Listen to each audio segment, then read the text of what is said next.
تو اب ایسی صورت میں جب میں جاؤں گا میری اسی حالت میں چیز جو ہے مجھے واپس مل جائے گی۔ ایک یہ ہے کہ اس کے اوپر کچھ خرچ کرنا پڑتا ہے۔ رسول مکرم صلی اللہ علیہ وسلم کے دور میں لوگ جو ہے وہ کوئی بکری گروی رکھ دیتے، آپ بکری کو آپ چارہ نہیں ڈالیں گے تو وہ اس کا معاملہ ختم ہو جائے گا، تو آپ اس کو چارہ ڈالے گا تو اس کا دودھ لے سکتا ہے۔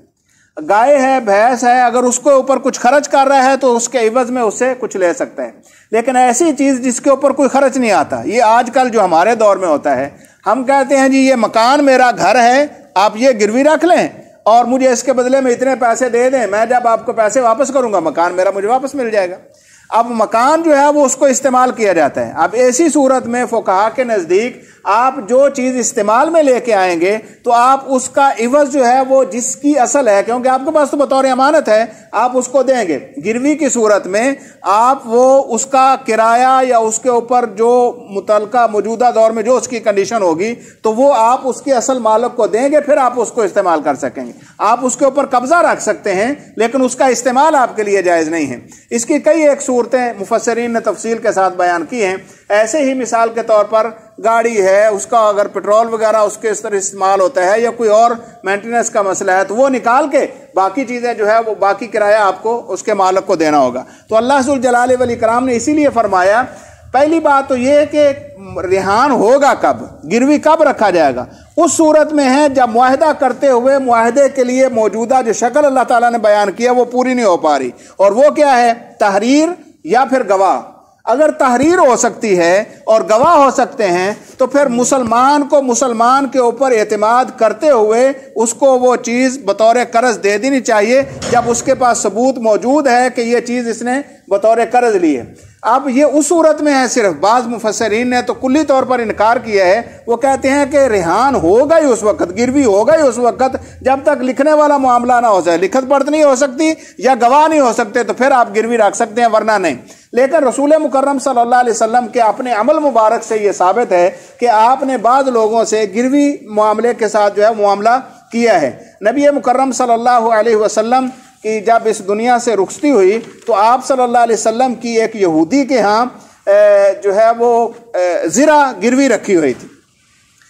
نبی مکرم صلی اللہ علیہ وسلم بعض روایات میں سیدنا انس رضی اللہ تعالیٰ عنہ بیان کرتے ہیں ان رسول اللہ صلی اللہ علیہ وسلم توفی ودرعہ مرہونۃ عند یہودی علی 30 وسقا من شعیر رہنہا قوتا لأہلہ۔ نبی مکرم صلی اللہ علیہ وسلم جب فوت ہوئے تو آپ کی زرہ، یہ جو لباس ہوتا ہے جنگی، وہ رسول مکرم صلی اللہ علیہ وسلم نے ایک یہودی کے ہاں گروی رکھی ہوئی تھی 30 وسق جو کے بدلے، اور وہ آپ صلی اللہ علیہ وسلم نے ان سے جو لے کر اپنے گھر والوں کے کھانے پینے کا بندوبست کیا تھا۔ تو خوراک کے لیے چیز گروی رکھ کر خوراک حاصل کرنا آقا علیہ الصلوۃ والسلام سے ثابت ہے۔ تو اب آپ نے گروی رکھی ہوئی تھی، اس کا مطلب ہے اور یہ آپ سے وسلم مدینہ منورہ میں موجود تھے، وہ یہودی مدینہ کا تھا جس کے پاس گروی رکھی ہے۔ تو جو پہلے میں نے عرض کیا کہ بعض مفسرین کے نزدیک چونکہ قرآن مجید نے یہ کہا ہے کہ اگر سفر پہ ہو تو پھر آپ گروی رکھ سکتے ہیں، جبکہ بعض لوگوں نے کہا کہ گروی اسی وقت رکھی جائے گی جیسے وقت آپ جو ہے وہ تحریر نہیں کر سکتے یا آپ کے پاس جو ہے گواہ نہیں ہے۔ جبکہ دوسرا گروہ مفسرین محدثین فقہا کا وہ یہ کہتے ہیں کہ گروی رکھنا کسی بھی حالت میں جائز ہو سکتا ہے، کیونکہ رسول اللہ صلی اللہ علیہ وسلم نے مدینہ میں حضر کی حالت میں گروی رکھ کر جو ہے وہ اناج حاصل کیا ہے، لہذا گروی رکھی جا سکتی ہے، لیکن اس پہ اوپر جو ہے وہ جو اضافی کوئی حاصل کرنا، جیسے ابھی میں نے ذکر کیا ہے کہ مکان اور اس کو مکان کا مستقل کرایہ جو ہے وہ آپ کھائے جا رہے ہیں، تو یہ وہی سود ہے جو پہلے شکل بنی کہ قرض کے اوپر آپ اضافی جو ہے وہ وصول کر رہے ہیں۔ تو یہ قرض جو ہے جس کے اوپر اضافی آئیں، ایو قرض جر منفعت فہو ربا، اس کی سود کی تعریف یہ کی جاتی ہے ایسا قرض جس کے اوپر منافع آپ اور زیادہ طلب کریں تو وہ سود ہے۔ تو جب مکان گروی آپ نے دیا اور اس کے اوپر آپ نے اس پر اضافی جو ہے وہ کرایہ اس کا آپ خود ہڑپ کر رہے ہیں تو یہ سود کی شکل جو ہے وہ بن جاتی ہے، اس سے بچنا چاہیے۔ اور اللہ ذو الجلال والاکرام نے بھی اس کو امانت کہا ہے، اور امانت جہاں پر رکھی جائے اس کے اوپر اضافی کچھ طلب نہیں کیا جاتا، اس کو منو ان ویسے لوٹا دیا جاتا ہے۔ اسی لیے اللہ تعالیٰ نے جب یہ فرمایا کہ فَلْيُؤْدِ الَّذِي اؤْتُمِنَ أَمَانَتَهُ، جس کے پاس امانت ہے وہ اس کو لوٹائے، وَلْيَتَّقِ اللَّهَ رَبَّهُ، اپنے رب سے ڈرے، اپنے رب سے، اللہ سے وہ ڈر جائے، کہیں ایسا نہ ہو کہ وہ ضمانت میں خیانت کا مرتکب ہو، اور خائن کا پھر اللہ کے ہاں بہت بڑا حشر ہوگا، برا حشر ہوگا۔ لہذا انسان اللہ سے ڈرتے ہوئے کسی بھی صورت میں اگر گروی والا بھی معاملہ ہو تو اس کا امانت کا معاملہ کرے، اور اس میں خیانت کی کوئی صورت نہیں ہونی چاہیے۔ وَلَا تَكْتُمُ الشَّهَادَةَ، اور کبھی بھی گواہی کو چھپاؤ نہیں۔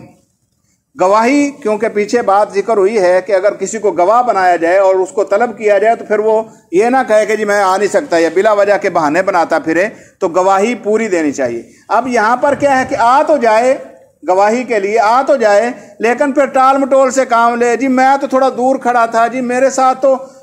یہ واقعہ ہو گیا تھا، تو یعنی ایسے ہی جان بوجھ کر گواہی کو چھپا کر تاکہ اس کا معاملہ جو ہے وہ خراب ہو جائے یا اس کا کیس خرابی کی طرف چلا جائے، اللہ کہتے ہیں وَلَا تَكْتُمُ الشَّهَادَةَ، گواہی کو چھپاؤ نہیں۔ وَمَن يَكْتُمْهَا، اور جو کوئی گواہی چھپائے گا، یعنی جان بوجھ کر حق بات کی گواہی نہیں دے گا، فَإِنَّهُ آثِمٌ قَلْبُهُ، تو یہ دل کا انتہائی برا انسان ہے، اس کا دل بہت گنہگار ہے۔ گناہ انسان جب کرتا ہے تو اس کی مختلف نوعیات ہوتی ہیں۔ بسا اوقات جیسے رسول صلی اللہ علیہ وسلم نے فرمایا ہے نا، انسان وضو کرتا ہے تو جب وضو کرتا ہے تو گناہ اس کے جھڑتے ہیں، جب وہ پانی ڈالتا ہے تو اس کے ہاتھوں کے گناہ جھڑ جاتے ہیں، حتیٰ کہ ناخنوں کے نیچے سے نکل جاتے ہیں، آنکھوں کے گناہ جھڑ جاتے ہیں۔ المہم، یعنی انسان کوئی نیکی کا کام کرتا ہے تو اس کے گناہ جھڑ جائے۔ یہ کون سے گناہ ہیں؟ یہ گناہ بھی ویسے ہی ہلکے پھلکے ہوتے ہیں جو بہت زیادہ جو ہے انسان کے اندر تک جو ہے یا اس کی اندرونی جو کیفیت ہے اس کو آلودہ نہیں کرتے، تو یہ اللہ تعالیٰ ان چیزوں کے ساتھ ختم کر دیتے ہیں۔ بعض گناہ ایسے ہوتے ہیں جو انسان کی گہرائی میں اترتے ہیں۔